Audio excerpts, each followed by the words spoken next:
Well, good morning, saints. Good morning, sinners. Good morning. Oh, good. We're all here. I bring you greetings from Pilgrim Lutheran Church in Warwick, Rhode Island, where I preached last via Zoom. And next week, with your permission, I would like to bring greetings to the people at Zion Lutheran Church in Stamford, Connecticut. May I do that? Yes. Oh, good. I've only had one church say no. I want to thank you for inviting me to be here with you, as Pastor Randy said, for my fourth visit to this congregation here in Brattleboro, Vermont. I think I've been here for each of your last three pastors, so it's good to be here. And especially on Confirmation Day. I don't think I have preached at a confirmation worship service since I was in the parish about 9 or 10 years ago. So it's good to be here on Confirmation Day for Hayden and Hunter. I want to begin with a question. Of all of the forms of communication that Jesus used, which one did he use the most?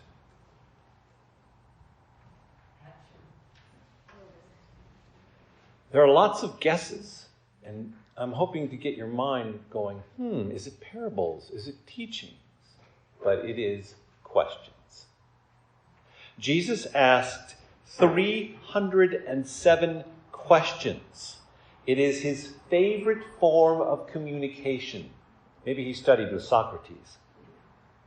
But it's not just Jesus asking questions. Also, if you read the New Testament carefully, the crowds, what is their favorite form of communication to Jesus? Questions. They asked 183.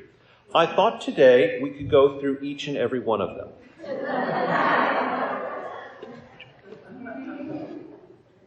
I think that the old bumper sticker needs to be put away. Jesus is the answer.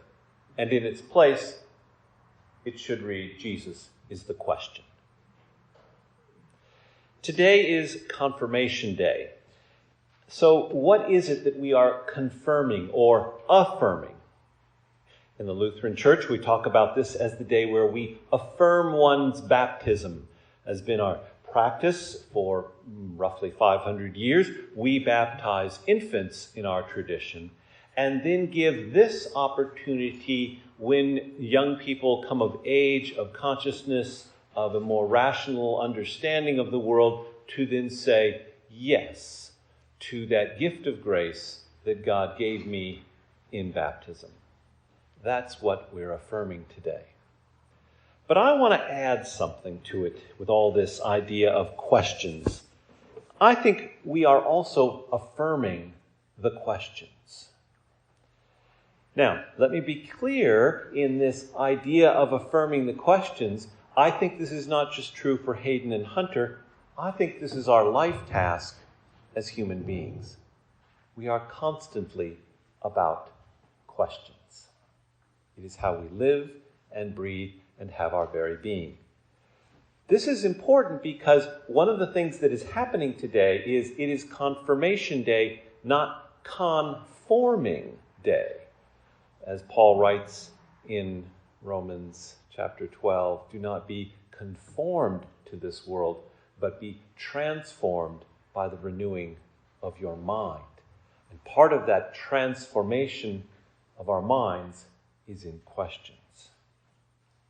There's a wonderful quote I happened to find this week from the religion and psychology professor Anne Ulanov in her book on the psychology of prayer. She wrote this sentence, which for me is quite significant. This central questioning of God is one of the ways we reach most directly to God. In other words, it is by questioning that we enter into a relationship with God.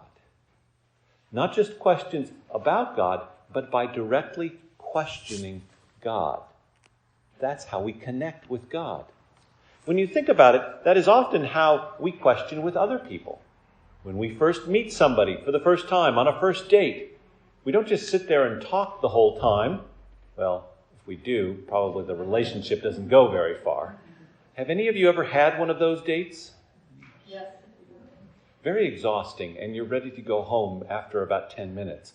Instead, we ask questions. We engage in a dialogue. In many ways, the way in which we interact with one another is also the way we interact with God. Those questions, those 307 questions that Jesus asked, what are they? Here's a few. Where is your faith?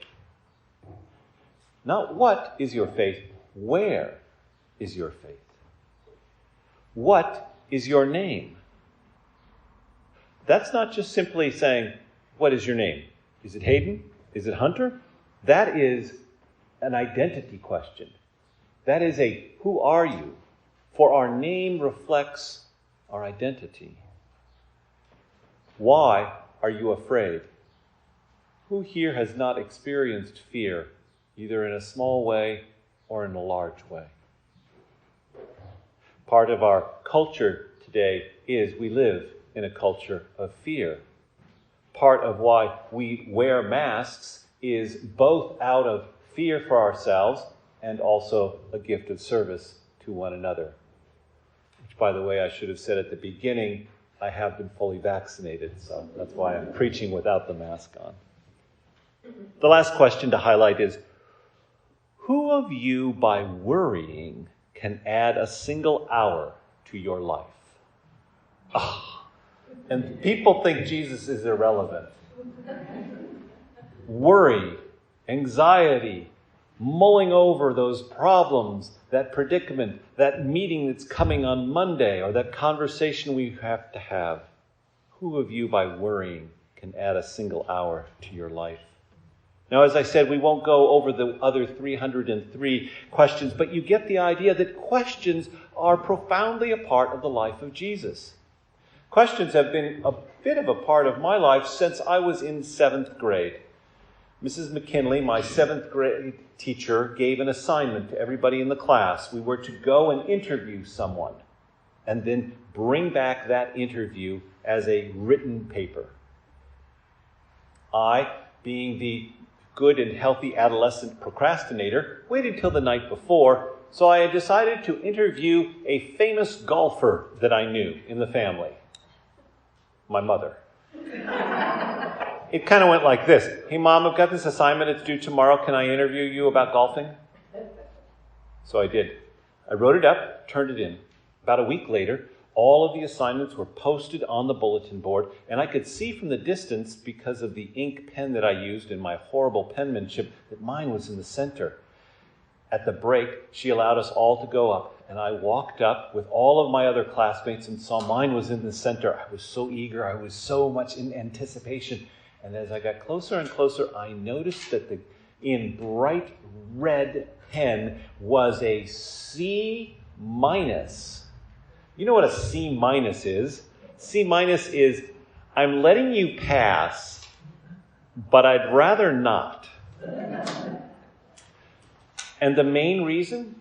I had left something very important off of my essay. I wrote out the questions carefully, but at the end of each question, there is a punctuation mark that belongs there. What punctuation mark is that? A question mark. And of the 10 questions that I had asked, I had not written a question mark. And Mrs. McKinley, in red ink, wrote one in for me. Now, it's interesting that after all of these years, that stays with me. At first, I was rather a little disturbed with Mrs. McKinley. I felt it was unfair. Like, why shouldn't she just have pulled me aside and said, come on, just put the question marks in and I can give you whatever grade she was going to give me. Instead, right there in front of everybody in red ink. Oh. But I learned an important lesson in that. And I also realized that question marks have been a part of my whole life. Question marks are a part of my faith. Questioning is a part of my spirituality. Martin Luther liked questions too. Have the two of you been studying or reading Martin Luther's Small Catechism? What's the most important part of Martin Luther's Small Catechism? I won't make you say it because it's an opinion question. You might have one thing. I think the most important part of Martin Luther's Small Catechism is not what he says everything is. It is his lead to each section. He asks, what does this mean? Those 4 words, what does this mean? That is, I think, all you need to have as a Lutheran on this confirmation day. That is all you need to have as a follower of Christ. It is the question you can ask every day, at every moment. What does this mean? What does this worship mean? What does this congregation mean? What does this mission mean? What does my life mean? What does my family mean? What does my future mean? This is the question for our community. I want to close with a story that was told to me by my aunt many, many years ago. It's a fairy tale, and it illustrates an important thing that is a part of this day and this whole idea of questioning as a form of pursuit of God. The fairy tale is quite simple. A little boy and an old man, his grandfather, great-grandfather, go to a fair, a festival. At first, they're walking around, holding hands, admiring all the sights and sounds. And then suddenly, with all the sights and sounds and distractions of the fair, the boy lets go of the old man's hand and runs all over. He runs to the Ferris wheel. He runs to the shooting gallery. He runs to the merry-go-round. He runs and runs and runs and goes on ride after ride after ride. The old man is seated on a bench. And a tear or 2 or 3 are running down the side of his face. Why is he sad? He is not sad that the boy has left him. He is sad that the boy has decided not to look for him. This is an old fairy tale that comes from an ancient tradition that wanted to value and lift up the pursuit of God. It is a metaphor. The old man is a metaphor for the divine, for the sacred, for the holy. The little boy is a metaphor for you and I. I could retell it with a young girl and an older woman. You could interchange them. It is trying to get at the idea that the pain of God is not that we are out there in the world, it is that we have not turned to look for God. Well, I want to suggest to you and to the 2 of you today that asking questions is the way, or is a way, we can pursue God. We can ask, what does this mean today? What does my life mean? What does Jesus mean? And by simply asking those questions, we are finding our way back to God. Amen. Amen.